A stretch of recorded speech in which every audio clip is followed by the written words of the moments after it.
Hola, Jean Charles de Lepin. Me da mucho gusto saludarte. Eres un joven con muchas facetas de artista a una edad, eh, no me gusta usar el lugar común, corta o temprana, pero a una edad que regularmente se define por varios intereses. Eso no quiere decir que no haya artistas de tu edad, sino que en el común de este mundo mercadológico y mercadotécnico, el arte es una esperanza y quizá más que para ti, para los que somos adultos, ¿no? Finalmente es como lo llamaba Oswald Spengler, le llamaba el lenguaje de las formas, porque finalmente es un lenguaje que va más allá de la pura emisión de la palabra, es un lenguaje precisamente que puede expresar en formas muchos, muchos universos.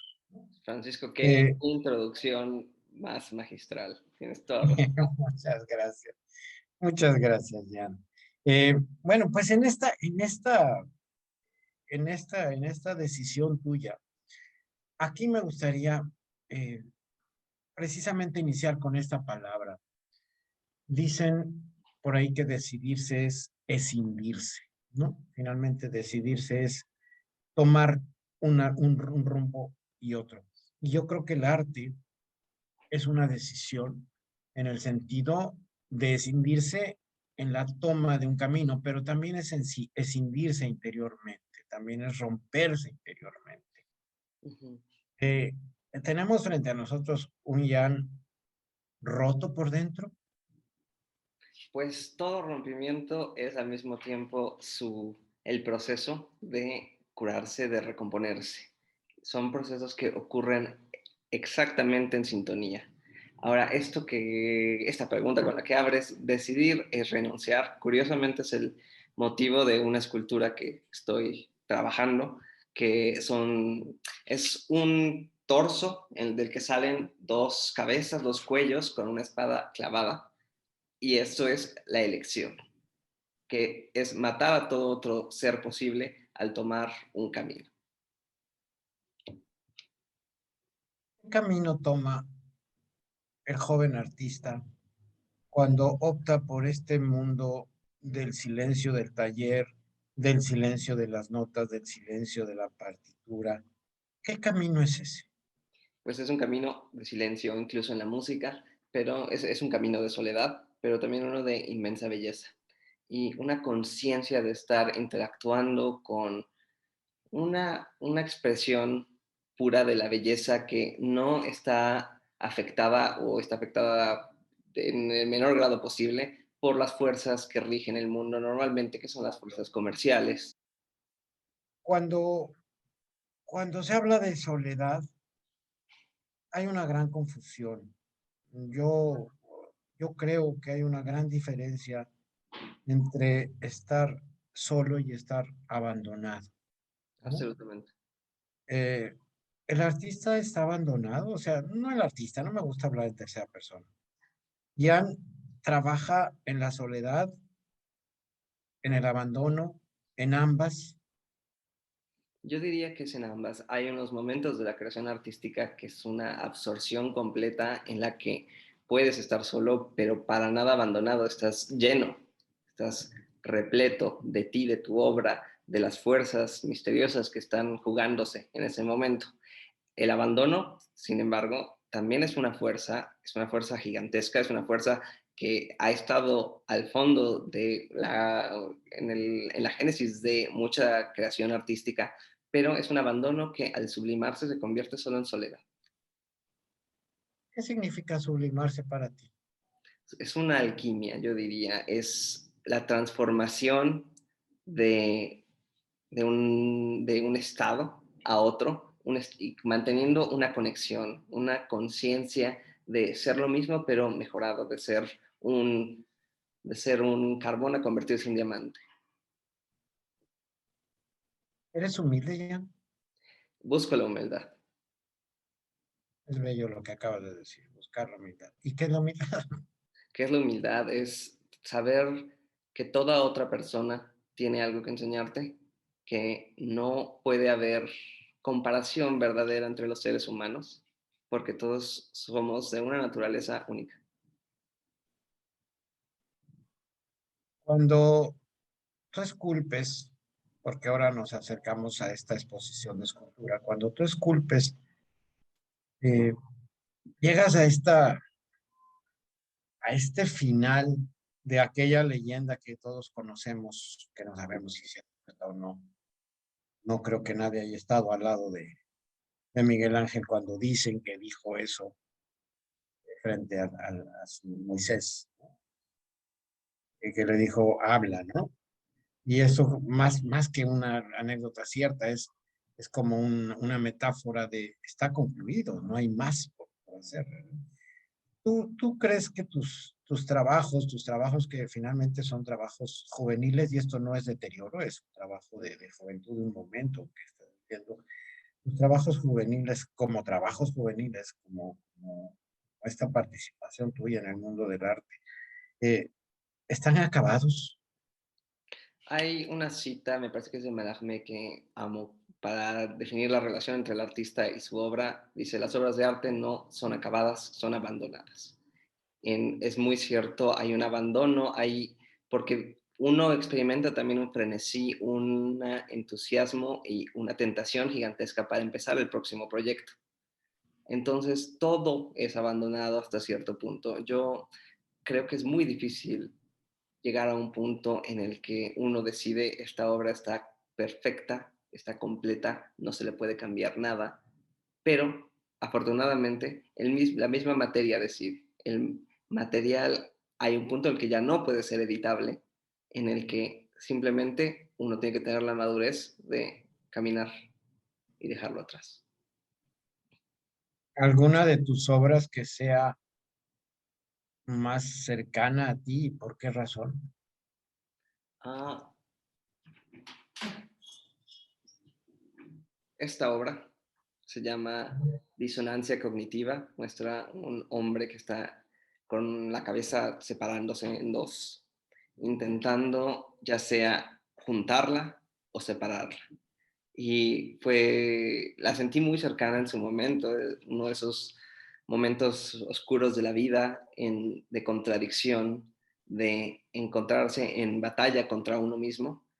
Y en efecto, después de esta, sigue digamos, su secuela, que es la victoria. Pero una victoria que uno gana en contra de uno mismo. No puede ser una victoria completa. Es una victoria pírrica. Me voy a detener en estas obras porque son las que tú mostraste. Y hay una elección, ¿no? Hay una elección y con toda la mirada estética y artística veo, por ejemplo, una Victoria con unos grandes senos. ¿Tiene un significado eso? No lo pensé en su momento. Hay un proceso muy interesante con el arte que es la resignificación que el mismo artista le da una vez que está acabado. Estos senos es, en cualquier libro de mitología te diría, los senos son símbolo de fertilidad. No podemos decir hasta qué grado hay unas influencias que trabajan oscuras subconscientemente en nosotros, pero al ver la obra acabada, acaba mi labor de artista y empieza mi labor de crítico. Y puedo ver en ella la fertilidad, no es la victoria, sino un renacimiento. Es el Pero renacimiento. sí hay como una intención. Por qué te pregunto esto? Porque tú ves la proporción de esta figura que si quieres, bueno, esperemos que sea vista en vivo, pero si la quieres volver a poner un poco para que... Eh, no me gusta hacer el análisis de la obra porque finalmente es un diálogo silencioso con el espectador, el artista y este universo, ¿no? Eso creemos, creo que tú y yo en otras charlas lo hemos. Pero tú ves la proporción de una mujer eh, hasta cierto punto frágil, donde su fuerza está en sus senos. Eso, eso estaba, dices que no, pero fue naciendo, fue inspirándose mientras los esculpías. Uno sigue unas reglas de composición que la misma obra va dictando. Tal vez, no recuerdo exactamente esta, pero hubo un punto quizás en que los senos eran muy pequeños y no iba con la obra, porque las obras dictan su propia lógica. ¿Me faltaba fuerza? Sí, Ok. Voy, voy con el disonante, ¿verdad? Es un hombre musculoso, es un hombre bueno, atlético, ¿no? Incluso es un hombre, digamos, olímpico, ¿no? Eh, y es la misma pregunta, ¿no? Es decir, la estructura corpórea, su misma, vuelvo a la misma, a esta significación de su sexualidad mostrada, tienen también un significado. su musculatura, Voy después con el rostro y la cabeza, pero esta parte empiezo por ahí. sí, su musculatura específicamente fue planeada desde un principio con un estudio muy anatómico y el significado de ella era que quise esculpir un guerrero que pelea en contra de sí mismo. Su miembro mostrado así muestra también la fragilidad. Es un guerrero que no está armado, es un guerrero que está exhibido, arrodillado, como pasa con los cautivos. Ahora sí me subo y veo, veo una escultura, corrígeme porque esa es la percepción de uno de tus muchos espectadores y espero que haya más. Es un rostro que en sus detalles no está tan cuidado como en la expresión misma del acto. ¿Cierto? Esto también es intencional. Es Sí, decir, sí, no es el rostro, yo conozco otras de tus figuras, ¿no? Y hay algunas en que el rostro es eminentemente expresivo y claro. Aquí, más que un rostro delineado, estamos frente a un rostro eh, que tiene mayor fuerza en lo que está haciendo que en el mismo rostro, ¿o me equivoco? tienes toda la razón. De hecho, de perfil vemos que la nariz es absolutamente mínima. Los labios no existen realmente. Apenas se ve, ni siquiera se ve realmente eh, esta inclinación que tenemos entre el cráneo antes de entrar a los ojos, al orbital. Esto fue planeado. Lo que quería crear era un ser primordial, un ser que, como en las obras de moralidad de la Edad Media, pudiera ser una alegoría de todos. Entonces, ¿cómo lograr eso? No a través del detalle, de lo específico del detalle, sino todo lo contrario, a través de las marcas más vagas posibles. De hecho, el grado de composición de su rostro, es lo que uno hace cuando vas a esculpir un rostro y quieres llevarlo más lejos. Estas son las marcas básicas y generales. Divides la cara en este sentido y luego pones tres marcas: ojos, nariz y boca. Sí, ¿no? Esto es Como lo que define. sí. ¿Estás escindido, Ian? ¿Estás también disonante? Creo que todos vivimos en cierto grado de disonancia. Disonancia cognitiva es un término que se utiliza en la psicología para describir un estado en el que se tienen dos juegos de creencias que son contradictorias. Puede ser algo verdaderamente terrible, puede ser algo que vemos por todos lados. Por ejemplo, nada más doy el ejemplo porque acabo de ver el humo, pero es fumar sabiendo que es malo para uno. ¿Correcto? Esa es una disonancia cognitiva. Aquí, entonces, me preguntas, ¿estoy escindido como todo ser humano? En el momento que hice esta escultura, mucho más, ahora menos, pero es una variante y es el estado de contradicción es la naturaleza humana, yo diría. Mira, tocaste ahorita un punto con lo que yo trabajo, la ética, y se habla de la libertad, cuando la libertad no es elegir entre el bien y el mal, ¿no? Sino porque nadie elegimos el mal. Diría Sócrates, no hay personas malas, hay personas ignorantes, ¿no? Uh-huh. En ese sentido elegimos un bien menor o un bien mayor, ¿no? Por ejemplo, en el caso que acabas de poner, pues yo elijo probablemente el menor, que es el placer del fumar, contra el bien mayor, que es el de mi salud, ¿no? Vamos a poner. Eh, ¿qué tipo de bien elige el artista? Es decir, se habla también de una manera legendaria de esta muerte que tiene el hijo de Mozart, ¿no? Que lo abandona eh, absolutamente cautivado en la escritura de su obra. Y bueno, elige la obra por el bien, ¿no? En un caso de moralidad a primera vista, pues es un crimen. Eh, y nos deja una obra que si no hubiera sido así, no existiría. Eh, ¿Qué bien elige? ¿Qué abandona?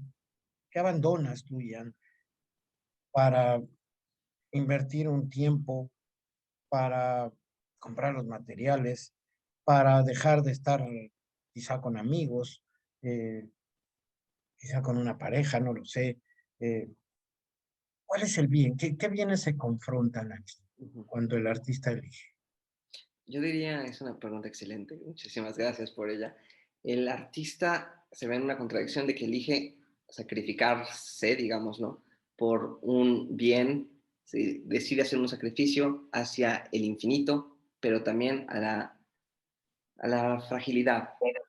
Se trata de crear, por ejemplo, un pianista, una belleza efímera que podría estar haciendo otras cosas más placenteras para ti. La verdad es que la música es más placentera escucharla que, que Componer. presentarla. Más, componer yo diría que todavía es, uno de esos momentos en los que uno se puede permear por la obra, pero yo hablo de tocar en público, por ejemplo, las veces que yo he tocado es un estrés gigantesco, es un miedo de se me va esta nota, todas las otras se caen como efecto dominó, es y al final uno recibe una gran carga de endorfinas, pero solo porque acabó una situación muy estresante. En el caso de un músico es para crear esta belleza que desaparece. El caso de un poeta, el caso de un escultor, pues tenemos esta frase me parece que es de Horacio, construí Sí, un, construí un monumento más eterno que el bronce, un poema. Entonces el ser artístico sacrifica su humanidad para contribuir a la eternidad, a una eternidad que solo puede existir mientras haya hombres, una eternidad que no es eterna. aquí tocas nuevamente un punto que lo hemos conversado en otros espacios, de estas dimensiones de las que habla Antonio Caso, ¿no? Esta dimensión económica nos habla que el propio organismo es económico, ¿no? Es metabólico, absorbe una cantidad de nutrientes para finalmente convertirse en este cuerpo. Y nosotros vivimos y comemos y vivimos en esta inconsciencia, digamos. Pero la otra dimensión que él la llama el desinterés es la aplicación del mayor esfuerzo con un mínimo o un escaso provecho. Pero a mí siempre me ha quedado la duda. Y él siempre pone de ejemplo el artista, ¿no? El artista se esfuerza mucho por un mínimo provecho. Lo que no me queda claro, y creo que Antonio Caso tampoco lo especifica mucho, lo deja a la intuición, es ¿qué es el provecho para un artista? El provecho radica no en el uso, no en, no en el uso de una pieza, de un objeto, sino en todo lo contrario, en su existencia injustificable.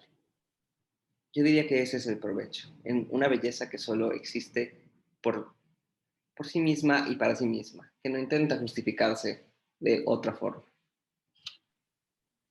Una belleza que es por sí misma, ¿no? Esto es una maravillosa respuesta porque nos habla un poco de la típica pregunta del adolescente primario, que cuando le das filosofía y lo primero que te pregunta es ¿y para qué sirve la filosofía? Exactamente. Yo con mucho orgullo contesto, para nada, no sirve para nada. Y pongo este ejemplo, ¿no? Y siempre digo, ¿para qué sirve la Quinta Sinfonía de Beethoven? Bueno, pues servir no sirve para nada.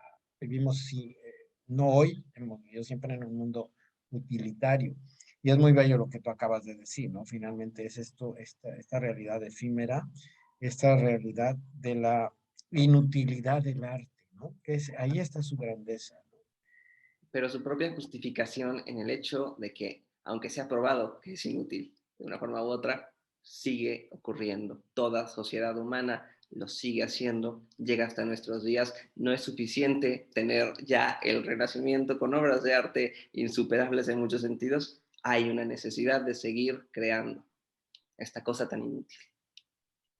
¿Cómo identificas una creación humana, sea como sea, una creación humana emanada del sentimiento, emanada del impulso, de la necesidad expresiva? Hay una, más que cómo identificas, ¿crees que hay una distinción en la creación del ser humano, de esta creación libre? Vamos a darle la calificación de libre de entrada. Pero hay en esa manifestación libre lo que podríamos llamar arte y lo que no deberíamos llamar arte, o finalmente lo tendríamos que llamar todo. Es decir, Pues, sí, adelante. no, por favor. No, no quiero menospreciar, pero evidentemente el neófito que se pone a escribir y escribe cartas de amor a su, a su amada, a su enamorada del momento. No vayamos más, ¿no? Esta proliferación de nuevas letras, lo que podríamos llamar las nuevas letras del reggaetón, etcétera. Pues finalmente, lejos de todo análisis profundo estético, pues son expresiones, son expresiones. Vaya. El asunto es si lo podemos llamar arte o no. Y yo pregunto si tú te planteas esa pregunta y si tienes algún concepto o algún acercamiento para esa distinción. Pues es una pregunta que puedes encontrar en cualquier discusión antropológica, realmente, con una perspectiva histórica, pues muchas sociedades que llevaron a cabo obras artísticas, lo que consideramos ahora, no las consideraban arte o no tenían la palabra arte. Los griegos, por ejemplo, las esculturas no las llamaban esculturas, los llamaban agalma, agalmata, que son, quiere decir, como reliquia, imagen. Entonces estaba esta atmósfera de lo sagrado en el arte. Ahora, pues es muchísimo más difícil mantenerla. Pocas personas, si es que nadie, hace arte sacro, pero se busca establecer una diferencia entre la gran arte y las cosas que son expresión, que son hobbies, etcétera. Regreso a esta pregunta, la diferencia, ¿no? Entre si existe aún, no, acabas de decirlo, hoy es muy complicado, ¿no? Es muy complicado, incluso los nuevos estetas hablan que el término belleza ya está superado, ya no se puede hablar de la búsqueda de la belleza en el arte, y ahora más aún, no hay una diferencia real entre el arte y lo que no es. No sé, quisiera escucharte. Sé que en las academias hay una reivindicación de la cultura popular. Ah, el ejemplo que diste la vez pasada de cuál es la diferencia entre un soneto shakespeariano, digamos, y una carta que le escribe alguien que no tiene renombre de artista a su novia, etcétera, pues cuál es la diferencia entre eso. Mucho es digamos, la institucionalidad de ello, cómo está presentada la cosa.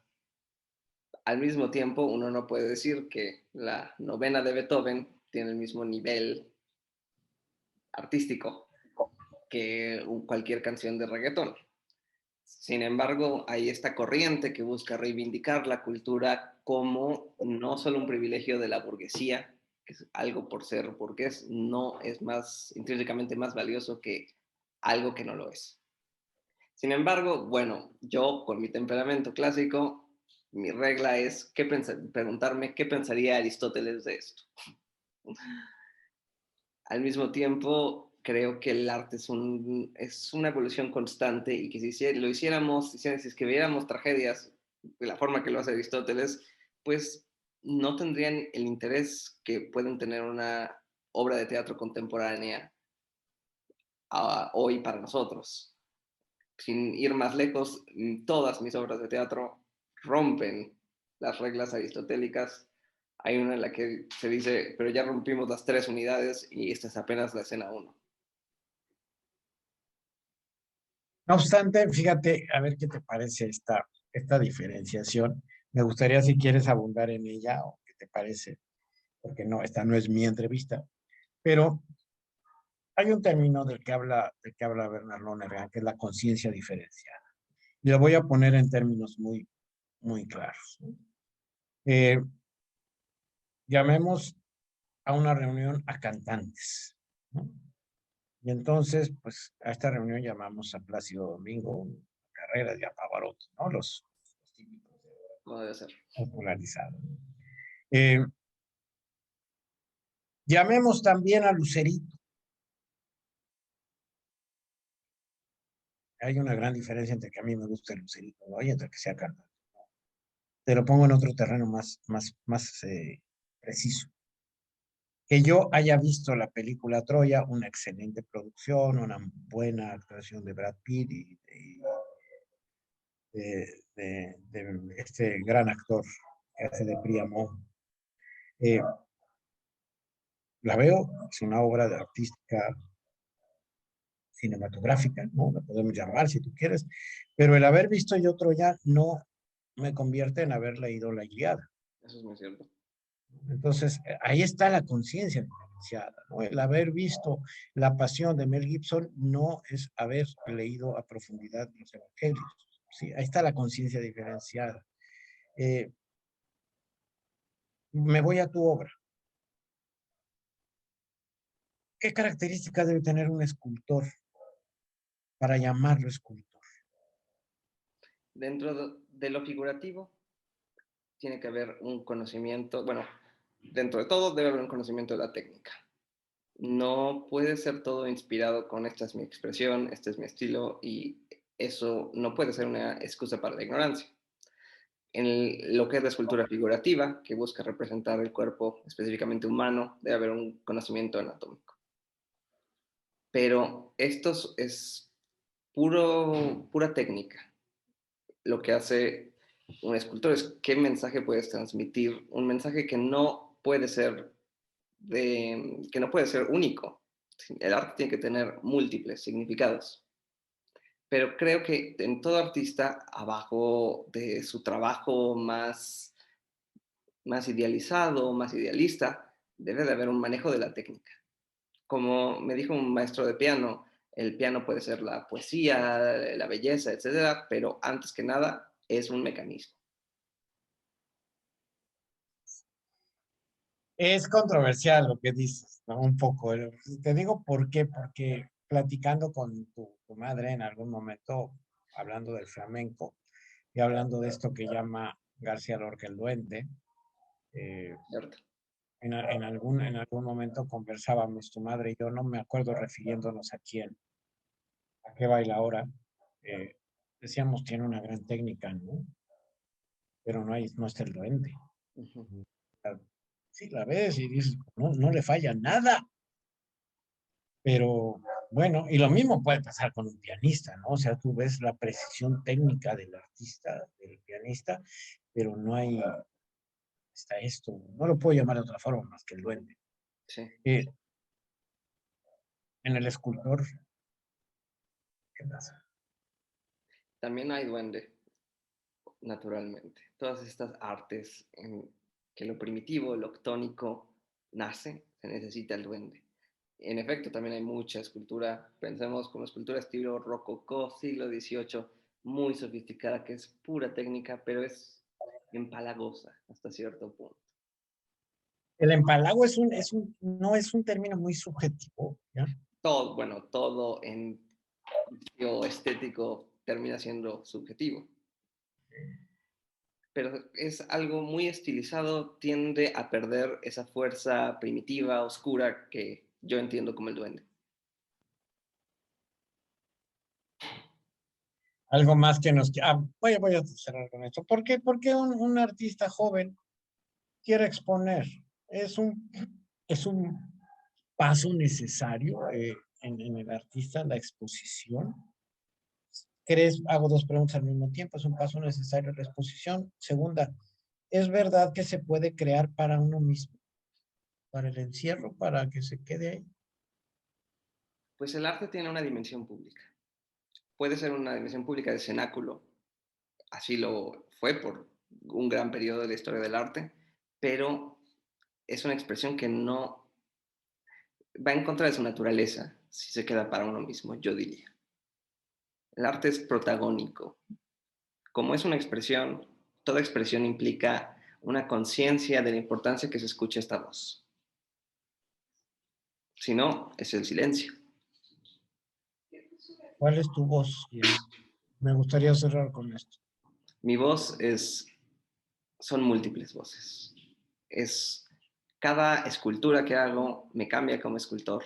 Cada libro que escribo me cambia como escritor. Tengo un poema en el que dice el último verso de este poema, ya no seré yo, será otra persona. Entonces no puedo hablar de una sola voz, sino de diferentes voces, en específico en la escultura, en la creación de personajes, lo veo más como un teatro. Es una encarnación de un personaje. Muchas gracias, Ian. Muchísimas gracias, Francisco. Qué preguntas tan excelentes. Muchas gracias. Qué respuestas tan interesantes.